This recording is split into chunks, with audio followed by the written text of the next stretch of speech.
Now serving. Right now, both teams with 5 attack points apiece. 2-point lead, FEU Tamaraws. Tamar now goes up to Bagunas from the back row. Mabilis ang sagot ng Bulldogs. Only player over 20 points per match. His only single-digit performance was that 8-point production in that final. Malabunga and Mads Gampong. Tied at 9 right now. Bagunas goes up for the vertical and wins the joust. And this is punctuated by this joust won by Bagunas against the two blockers of the Tamaraws. Eventually losing out to Ateneo before eventually making it to the finals this year to face off against NU. But an easy answer coming from Bryan. And that is how you can see how a special player is pag napakadaling tignan. At sabi ko nga kanina, pati yung set 2, pwedeng nakuha yon ng FEU. Could have gone either way. Coach Diaz even acknowledges the fact that it wasn't a bad performance Bagunas. Let's look at it again. Quite a sharp angle there for Bryan Bagunas. And this time is the turn of Kim Malabunga to attract possible and put pressure on NU's defense. Ooh, but there, that should have been out. The last minute touch. Bagunas. Look at that again. Bagunas goes up. Now serving. Ball was quite flat and on. 44 points, of course, of Richard Solis. At yung paglansing doon ni Owen Suarez, perfectly disguising everything. But here, it's just better offense. Even against the triple block. First one was denied. Coverage was there, but Bagunas overpowers the triple block. the 4th best spiker of the league as well. Bagunas goes through the blockers now. The triple block doesn't work for Bryan Bagunas. Mar is getting Malabunga involved in their offense. Coach there now going off the hands of the blockers. On the other side, Tamar goes up to the back row. Bagunas unstoppable. Bagunas with a Again, block Bagunas. Doon sa unang set. This time, Retamar. Mas maayos yung set. Mas mataas ang bola. Picked up there by Jude Garcia. They go up to Paler. Paler off the hands of the blockers. Coverage was there. On the other side, they go to Bagunas back row. And Going through the blockers. Bagunas. In the first set. He may command a triple block but he has to score against all types of Poor reception. Paler adjusting. Marcos was there. Perfect. On the other side, Bagunas off the hands of the blockers. Bagunas. Parents of Bryan Bagunas. Look at that again.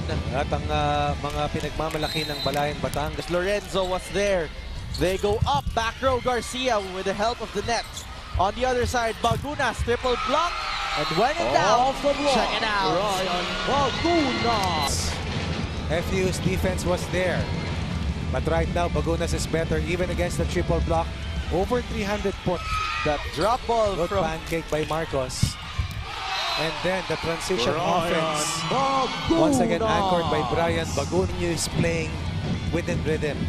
They're faster in their transition. And once again, Ricky Marcos at the forefront of this last point for Still NU. serving. my eyes got up to Paler. On the other side, Bagunas for the second try through the blockers now. Down it goes. It's as simple as this. When you get the chance, you have to convert.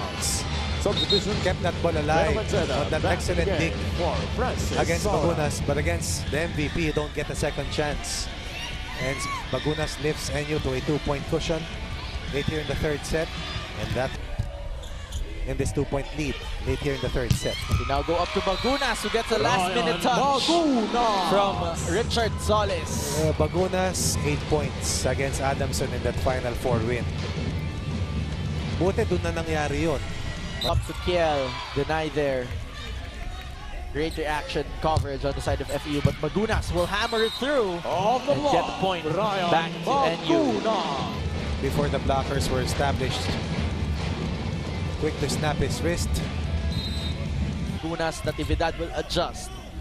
On the other side, they choose a back row play from Jude Garcia. Back row din ang sasagot, but successful si Bryan Bagunas. Senas has played in the championship for the 5th straight year. And he will try to bring home 3 titles in his 5 years playing for the Bulls. Picked up there by Lorenzo. They go to the running kill. Single block by the silencer. Bryan Bagunas. Division. The best player of the year. For CMC lang. And no doubt, is a consummate two-way player for Coach Dan. On men's volleyball tournament. Ganda naman ng serve Overreceived. ni Ancheta. They go up to Bagunas again. Triple block doesn't work. And when in doubt, you check it out. Bagunas. It's for the Bulldogs. Let's look at this again. Against the triple block, that's over the triple block, overpowering. Paler. They go to Solis. On the other side, Detamar chooses the MVP. The And MVP down he goes. scores After and winning gives in the 3 championship sets. back And to the still, Bulldogs. your It's a defending back-to-back champions, gold finish for the National Bulldogs. University Bulldogs.